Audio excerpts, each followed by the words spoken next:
A few nights ago, I was looking through my emails when I received a message from an unknown sender. It had a link attached to it.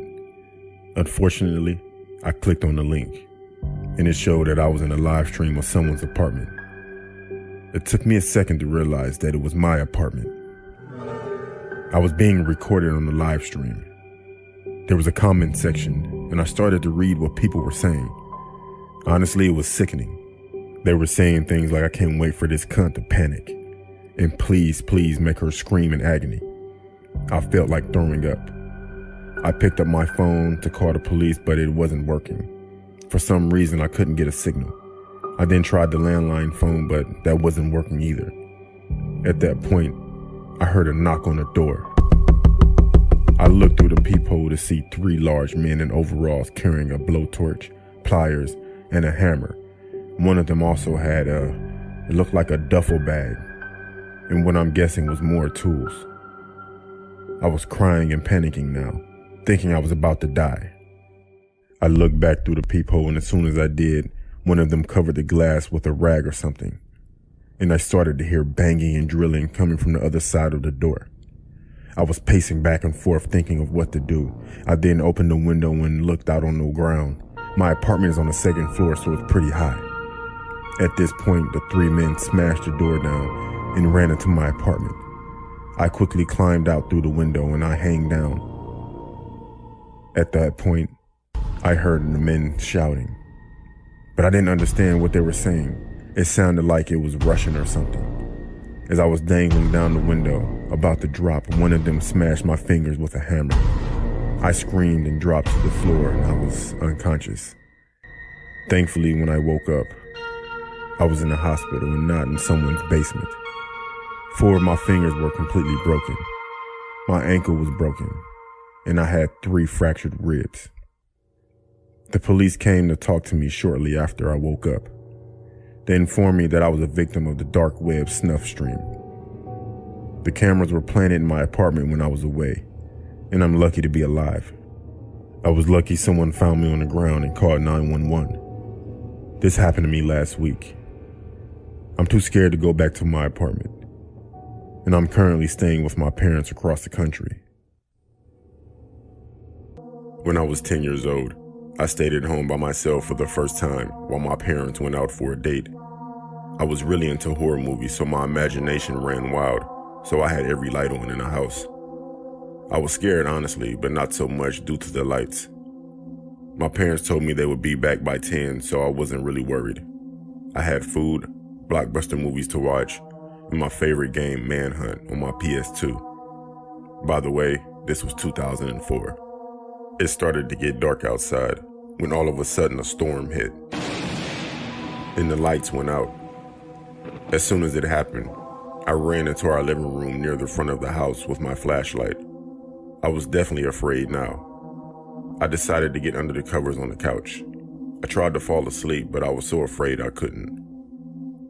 I don't know why, but I peeked out from under the covers, and I swear, I saw the silhouette of a man in the corner of the room. I jumped back under my covers, breathing heavily. Then all I heard was slow, methodical footsteps. They were coming toward me. Then I heard whispering along with the footsteps. My heart was pumping out of my chest at this point. Then the sound stopped. I just laid there frozen. No sound. Go! I got up and ran out of the house because it felt like someone touched my arm. And I know I heard someone yell the word go. I pretty much ran out of the house with the blanket over my head. I ran to my neighbor's house. I told them what happened and they called the cops from their cell phones. The police say that there was no evidence of a break-in. I still to this day remember that feeling of fear, but I really don't know if it were my imagination or not.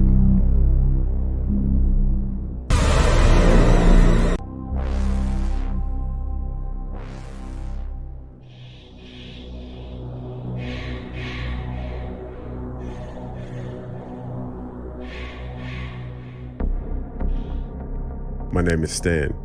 I'm 17 years old, and this story happened about 4 years ago. The school I went to was in a very rural area in my village. My friend Peter went to the same school, but I lived further away. His mom would always drop him off near my house, and we would always walk to school together. On our way to school, we would always pass some farms, and one of them had this really old, creepy house that was abandoned for years. One day, me and Peter said we should check it out and see what's in there, basically.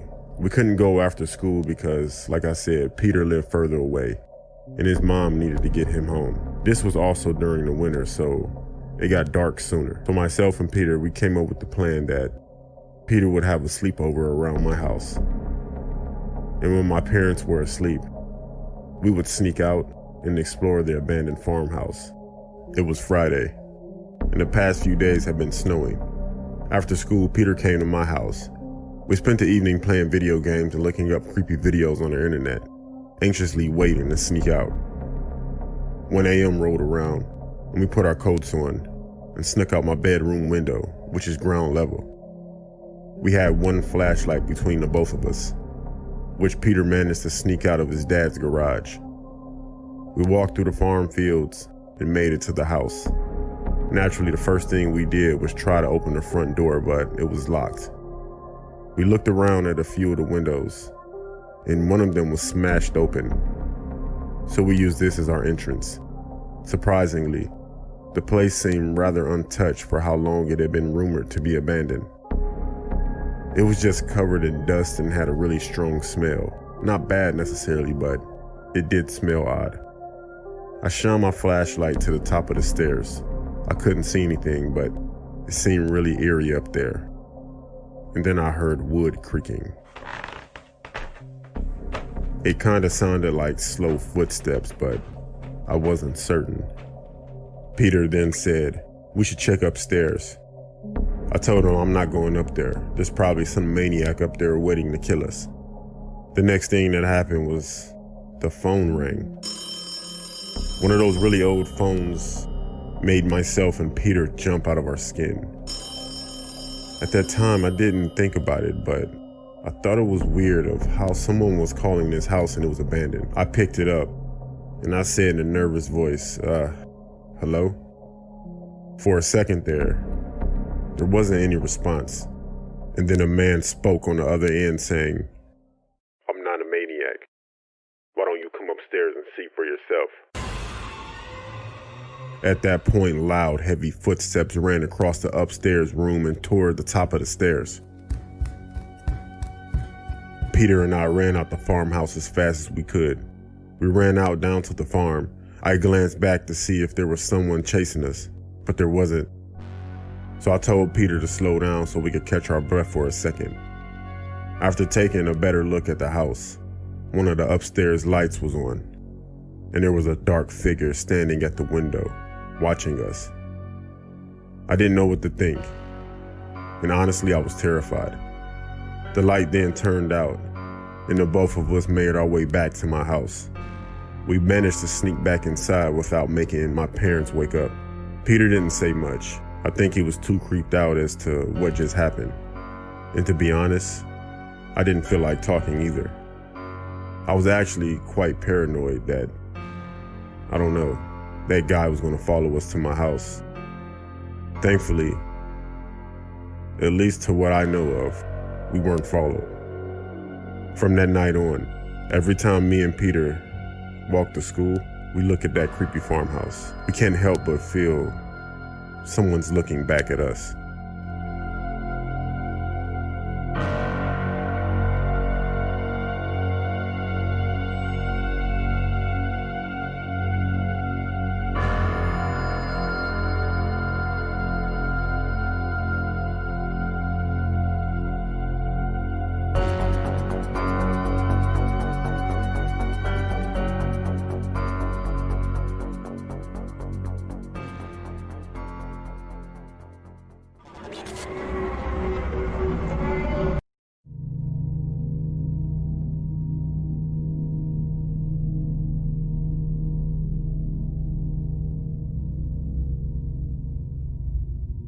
A few years back, I was staying at my girlfriend's dad's house with her for a month. It was situated between a large section of woods and a lake. Her dad owned many acres of land, including much of the nearby woods.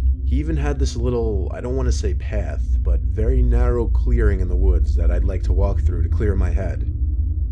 It was this one unnaturally foggy day that I wanted to go for a walk in the woods. I put on my boots that I'd use for hiking and told my girlfriend I'd be back in a little while. She didn't like to walk in the woods, so I'd always do it alone. Walking into the narrow clearing in the woods, I really took in how foggy it was that day. I couldn't see 15 feet in front of me. I hadn't seen it like that in years. In fact, I haven't seen it that foggy since. But as long as I'd stay in the clearing, I'd be able to find my way back. Walking through the clearing, I thought I could hear my footsteps being mirrored, as in synchronized with someone else's steps. So I stopped and listened. This was private property. Nobody should be here except for me. So I calmly called, "Hello?" When I didn't hear any calls back or footsteps, I felt it was safe to continue walking.